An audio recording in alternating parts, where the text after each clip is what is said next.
Si crees que por dejar tu dinero en el banco estarás a salvo, en este video te explico por qué el banco no es necesariamente la mejor opción. Hola, soy Jorge y esto es Negocialandia. El negocio de los bancos consiste en dos dinámicas, captación y colocación. La captación se refiere al dinero que los bancos reciben de sus clientes, personas como tú o como yo, y empresas. La colocación se trata de la forma como el banco pone el dinero captado en circulación en la economía a través de préstamos que otorga a personas como tú o como yo y a empresas. Por guardar nuestro dinero, el banco nos paga un pequeño interés llamado tasa de captación, y la tasa de interés que cobra por los préstamos que otorga se llama tasa de interés de colocación. La tasa de interés de colocación menos la tasa de interés de captación es la ganancia del banco, que recibe el nombre de margen de intermediación. El banco, al ser una empresa, querrá maximizar sus ganancias y por ello tratará de cobrar lo que más pueda por sus préstamos, sin llegar al nivel de usura que es determinado por la ley. Pero ahí no se queda el asunto, en algunos bancos también nos cobran por cuidar nuestro dinero una cuota de manejo e incluso comisiones por retirarlo. Pensarás que a pesar de esto tu dinero va a estar a salvo,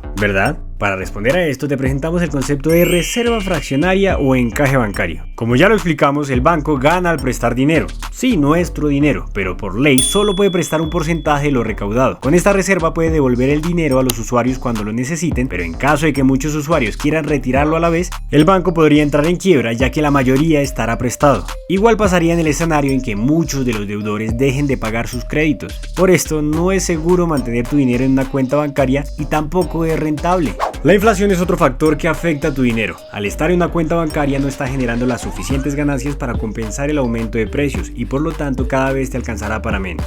En resumen, dejar tu dinero en el banco no es ni seguro ni rentable. Esto no necesariamente quiere decir que no son útiles. Tener un pequeño colchón de emergencia en el banco es una buena idea. Una vez tengas esto cubierto, deberías invertir. Asesórate con expertos, infórmate, suscríbete a este canal y sigue aprendiendo de finanzas con el video que te dejamos acá. Chao, chao.